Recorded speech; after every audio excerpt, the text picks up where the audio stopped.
بسم اللہ الرحمن الرحیم۔ السلام علیکم، ویلکم ٹو مائی چینل نیکی کا راستہ۔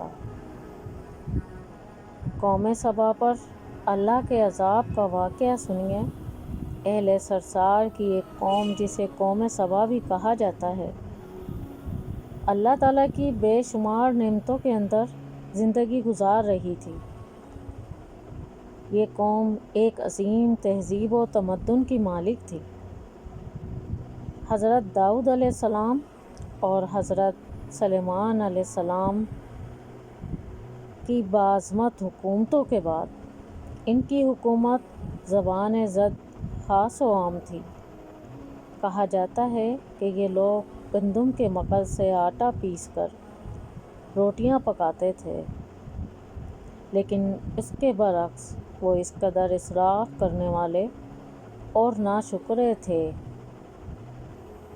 کہ انہی روٹیوں کے ساتھ بچوں کا پاخانہ صاف کرتے تھے۔ بعد ازاں ان آلودہ روٹیوں کو اکٹھا کرنے سے ایک پہاڑ بن گیا تھا۔ پھر ایک صالح شخص نے وہاں سے گزرتے ہوئے ایک عورت کو دیکھا جو روٹی کے ساتھ بچے کے پاخانے کے مقام کو صاف کر رہی تھی۔ اس شخص نے عورت سے کہا، تیرے اوپر افسوس، خدا سے ڈر، کہیں ایسا نہ ہو کہ خدا تیرے اوپر اپنا غضب ڈھائے اور تجھ سے اپنی نعمت چھین لے۔ اس عورت نے جواب میں مذاق اڑایا اور مغرورانہ انداز میں کہا، جاؤ جاؤ، گویا کہ مجھے بھوک سے ڈرا رہے ہو۔ جب تک سرسار جاری ہے مجھے بھوک سے کسی قسم کا کوئی خوف نہیں۔ کوئی زیادہ عرصہ نہیں گزرا تھا کہ اللہ تعالیٰ نے ان لوگوں پر اپنا غضب ڈھایا۔ پانی جو کہ زندگی کی بنیاد ہے ان لوگوں سے چھین لیا، یہاں تک کہ قحط نازل ہوا۔ بات یہاں تک پہنچ گئی کہ ان کی ذخیرہ کی ہوئی تمام غذا ختم ہو گئی۔ آخر کار وہ مجبور ہو گئے کہ انہی آلودہ روٹیوں پر ٹوٹ پڑیں جو ان لوگوں نے اکٹھی کر کے پہاڑ کی مانند ڈھیر لگایا ہوا تھا، بلکہ وہاں سے روٹیاں لینے کے لیے صف لگتی تاکہ ہر کوئی وہاں سے اپنے حصے کی روٹی لے سکے۔ کفران نعمت، قحط اور ان کی بدحالی کے بارے میں متعدد روایات موجود ہیں۔ سورہ نحل کی آیت نمبر 112 اور 113 میں یوں ارشاد ہوتا ہے، اور اللہ نے اس بستی کی بھی مثال بیان کی ہے جو محفوظ اور مطمئن تھی، اس کا رزق ہر طرف سے باقاعدہ آ رہا تھا، لیکن اس بستی کے رہنے والوں نے اللہ کی نعمتوں کا انکار کیا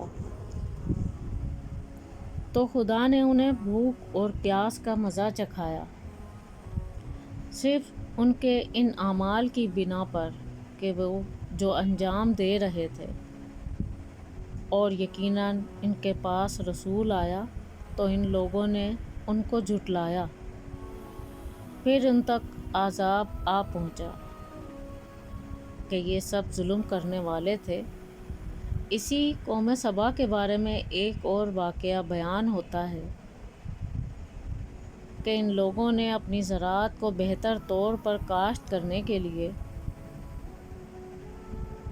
پانی ذخیرہ کرنے کی خاطر بلخ کے 2 پہاڑوں کے درمیان ایک بہت بڑا بند مارب تعمیر کیا ہوا تھا۔ سوراخ اور دوسرے پہاڑوں سے گزرا ہوا پانی اس بند میں آ کر وافر مقدار میں جمع ہو جاتا تھا۔ قوم سبا نے اس پانی سے صحیح طور پر استفادہ کرتے ہوئے وسیع اور عریض اور بہت سے خوبصورت باغات لگائے اور کھیتی باڑی کو رونق بخشی۔ ان باغات کے درختوں کی شاخیں اس قدر پھلوں سے لدی ہوئی تھیں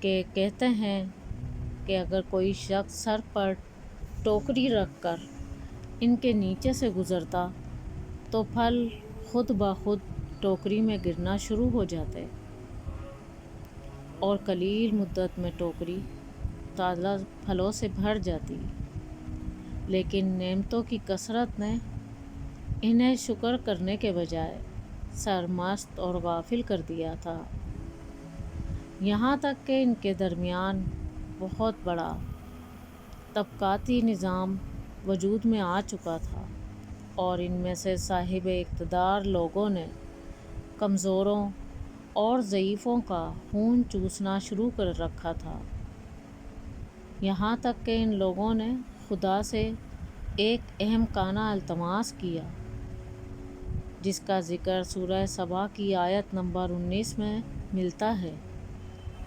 انہوں نے کہا، خدایا ہمارے سفروں کے درمیان فاصلہ زیادہ کر دے۔